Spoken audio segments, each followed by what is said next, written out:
सुमन दिल्ली में रहती थी और उसके पापा चाट का ठेला लगाते थे। सुमन भी इस काम में अपने पापा का साथ देती थी। पापा ये लो, सारे गोलगप्पे भी तैयार हो गए हैं और पानी भी बना दिया, बस मीठी चटनी आप बना लो। मैंने हरी चटनी बना दी है। सुमन बिटिया, सारा काम तो तूने ही कर दिया। तुम तो मेरी आदत खराब कर रही हो बेटी। कुछ दिनों में तुम ससुराल चली जाओगी और फिर तुम्हारे बिना मेरा काम में बिल्कुल मन नहीं लगेगा। तेरी बहुत कमी करेगी बिटिया। बस रो दिए सुमन, अब तू ही अपने पापा को समझा।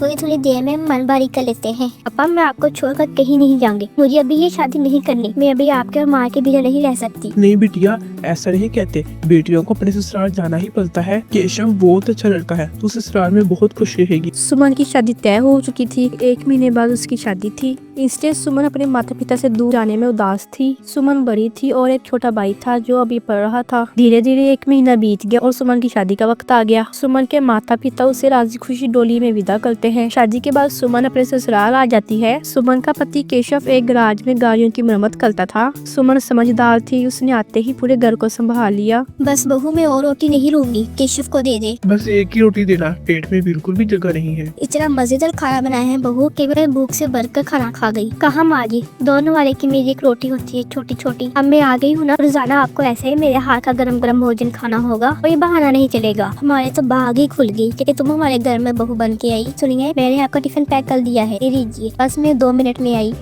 ठीक है, मैं तब तक बाहर मोटरसाइकिल निकालता हूँ। माँ जी और क्या क्या राशन लाना है? बस बहू यही जो मैंने तुम्हें लिखवाया है, बाकी जो तुम अपने लिए चाहो खरीद लेना। ठीक है, मैं थोड़ी देर में लौटती हूँ। सुमन केशव के साथ मोटरसाइकिल पर बाजार चली जाती है। सुमन कहो तो मैं गैराज बाद में चला जाऊंगा। तुम अकेले घर सामान लेकर कैसे जाओगी? अरे आप चिंता मत करो, मैं ऑटो ले लूंगी। केशव सुमन को बाजार में छोड़कर गैराज जाने लगता है। तभी उसके मोटरसाइकिल के आगे कहीं से पत्थर आ जाता है। केशव की मोटरसाइकिल लड़खड़ा जाती है और वो बहुत तेज गिरता है। केशव को काफी चोट आ जाती है। सुमन कुछ ही दूरी पर थी। ईश्वर, ये क्या हो गया? भाई साहब थोड़ी मदद कीजिए। चिंता मत करो बहन जी, सब ठीक हो जाएगा। कुछ लोग सुमन की मदद करते हैं और केशव को बराबर के अस्पताल में ले जाते हैं। डॉक्टर केशव का इलाज करता है। कुछ देर बाद केशव को आराम मिलता है। ज्यादा गहरी चोटें तो नहीं थी, पर केशव के पाँव की हड्डी टूट गई थी। 2 दिन बाद केशव को छुट्टी मिलती है। माँ मैं ठीक हूँ, बस पैर की हड्डी में ही तो फ्रैक्चर है। मैं कुछ महीनों तक ठीक हो जाऊंगा, चिंता मत करो। अरे माँ होना बेटा, तुम नहीं जानता है, अगर बच्चे को जरा सी खरोच भी आ जाए तो माँ का कलेजा निकल जाता है। और फिर तेरे तो इतनी चोट आ गई है, अब तो कुछ दिन के लिए गैराज भी नहीं जा सकता। जाना भी नहीं है। डॉक्टर ने 6 महीने तक बेड रेस्ट का बोला है। आप चिंता मत करो, पैसों की कोई तंगी नहीं आएगी। मैं कोई काम शुरू कर देती हूँ ताकि घर में थोड़े पैसे आते रहे। तभी सुमन के माता पिता भी दिल्ली से आ जाते हैं। सुमन ने फोन पर उन्हें केशव के एक्सीडेंट की बात बताई थी, जिसे सुनकर वो रह नहीं सके।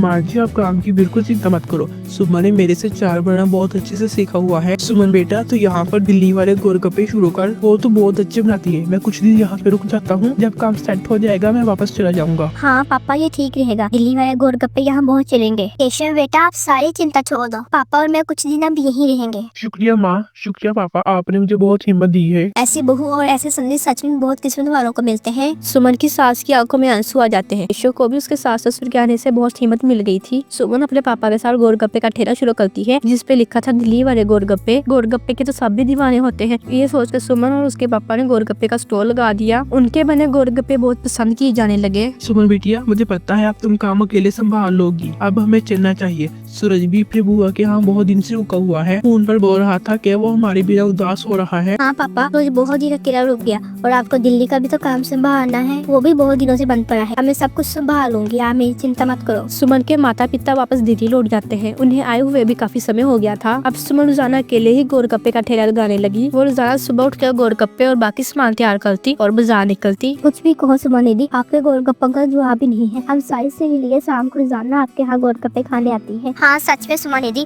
आपके गोलगप्पे बहुत मजेदार होते हैं और साथ में खट्टा मीठा पानी बहुत मजे का होता है। बस आप सबका आप तारीफ कर देते हो और मुझे काम करने में और खुशी मिलती है। ये लो, इसी बात पे 2 गोलगप्पे फालतू खाओ। सुमन रोजाना ऐसे ही शाम के बाजार में ठेला लगाती थी। धीरे धीरे सुमन के गोलगप्पे पूरे शहर में फेमस होने लगे। अब तो उसे शादियों और पार्टियों के भी ऑर्डर मिलने लगे। अब तो काम में सुमन की सास भी उसकी मदद करती थी। कहीं भी शादी या पार्टी के ऑर्डर मिलते तो सुमन अपनी सास के साथ जाती और वहाँ पे अपना स्टॉल लगाती। स्टोर पर दिल्ली वाले गोलगप्पे पढ़कर सबसे ज्यादा भी उधर ही होती थी। बहुत अच्छे पैसे कमा ली सुमन ने। एक दिन सुमन अपने शोहर और अपनी सास से से बोली, सुनो, अब तो तुम्हारी तबीयत ठीक हो गई है। मैं सोच रही हूँ कि तुम गैराज का काम छोड़ दो। अब हम गोलगप्पे की दुकान खोल रहे हैं। हमारे पास तो कुछ पैसे भी जमा हो गए हैं, हम कुछ कारीगर भी रख लेंगे। सुमन, तुमने तो मेरी सारी जिंदगी ही बदल दी। कहते हैं एक आदमी की सफलता में एक औरत का हाथ होता है, और तुमने तो मेरा बहुत साथ दिया है। तुम जैसा चाहती हो हम वैसा ही करेंगे। जीते रहो मेरे बच्चों। सुमन की मेहनत से सब कुछ अच्छा होने लगा। केशव और सुमन बाजार में किराए पर एक दुकान ले लेते हैं, जहाँ पर वो अपने साथ साथ कुछ कारीगर भी रखते हैं जो काम में उनकी मदद करते थे। कहते हैं कि मुश्किलें तो जिंदगी में आती जाती रहती हैं,